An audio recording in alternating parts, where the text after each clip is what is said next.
Удзельнікі ўрачыстага мерапрыемства каманда з 31 вучня розных школ рэгіёна, якім ужо споўнілася па 14 год. Па традыцыі, менавіта ў Дзень Канстытуцыі Рэспублікі Беларусь юнакам і дзяўчатам у малой зале Палаца культуры «Маладзечна» уручаюцца пашпарты грамадзян нашай дзяржавы. Сімвалічна, што галоўныя дакументы школьнікі атрымліваюць у год народнага адзінства. А 11 лютага адбыўся 6-й усебеларускі сход, на якім нашы землякі рэалізавалі сваё канстытуцыйнае права на меркаванне і вызначэнне будучага развіцця дзяржавы. Вопыт, веды і энергія маладых заўсёды будуць запатрабаваны ў грамадстве, а пашпарт – гэта не проста пасведчанне асобы, але і дакумент, які накладвае асобыя абавязкі на кожнага з яго ўладальнікаў. Маладзеченскі край – это ваша родина. И, конечно же, вы не должны ее забывать. Вот посмотреть любые сферы экономики. То ли это сельское хозяйство, то ли это строительство, промышленность, или социальная сфера в целом. Мы можем гордиться развитием нашего края, нашей Минской области и в целом нашей Республики Беларусь. И вы сегодня, получая эти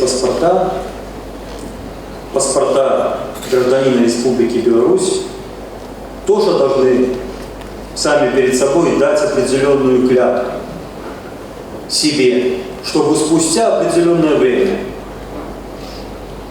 через 20 лет, через 30 лет, а может быть и больше, и вы с гордостью могли сказать, что мы не подвели то поколение, которое работало и соседало ранее, а сделали еще больше для своей родины, для своей страны.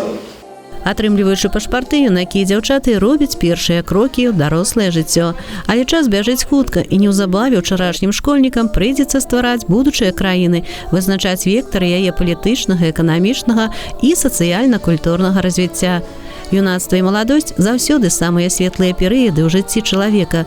Гэта час творчых задумак, станаўлення сябе ў прафесіі і пачатак кар'ернага росту. І многія школьнікі ўжо сёння стараюцца зрабіць першыя крокі насустрач сваім марам. Моя малая родина – это поселок Чист Молодеченского района.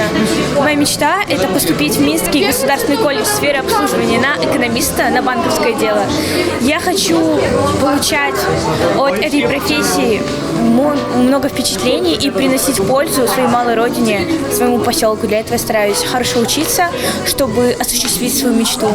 Также стараюсь участвовать в всех школьных и нешкольных мероприятиях и конкурсах. Когда я выходила получать паспорт, я понимала, что я беру на себя огромную ответственность перед самой собой, перед моей страной. И поэтому я очень горжусь, что я нахожусь на этом мероприятии с такими людьми в этом месте, в это время.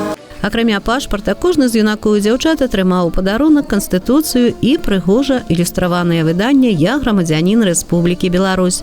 Прабягуць гады, шмат важных падзей будзе ў кожнага з сённяшніх удзельнікаў мерапрыемства, але гэты дзень наўрад ці забудзецца. Хаця б таму, што іх упершыню ў жыцці вядучыя выклікалі на сцэну, называючы не толькі імя і прозвішча, але і імя па бацьку. А ганаровыя госці пажадалі школьнікам плённай вучобы, перамог у спартыўных і інтэлектуальных турнирах, добрыні, миру и любови до своей земли. Хочется пожелать ребятам, чтобы они стали достойными гражданами нашей страны, чтобы, приезжая в какую-нибудь зарубежную страну, они гордились, что они белорусы. Что хотелось бы еще пожелать юношам, чтобы они все стали защитниками нашей Родины, сумели защищать нашу страну с оружием в руках, и чтобы ни у одной страны мира не возникало даже мысли разговаривать с Беларусью с позиции сил. В этот торжественный день хочется сказать детям, что вместе с белорусским паспортом они получают и возможности от нашего государства. Это и социальная поддержка, это и бесплатное обучение, это и возможность получить все услуги здравоохранения, это первое рабочее место и возможность строить свою и профессиональную жизнь, и личную жизнь. Поэтому наши дети должны не забывать, что паспорт обязывает, и владелец белорусского паспорта должен быть настоящим гражданином и работать на созидание нашей страны, а не на ее разрушение. Алла Маркелова, Алексей Андреевский, МКТБ.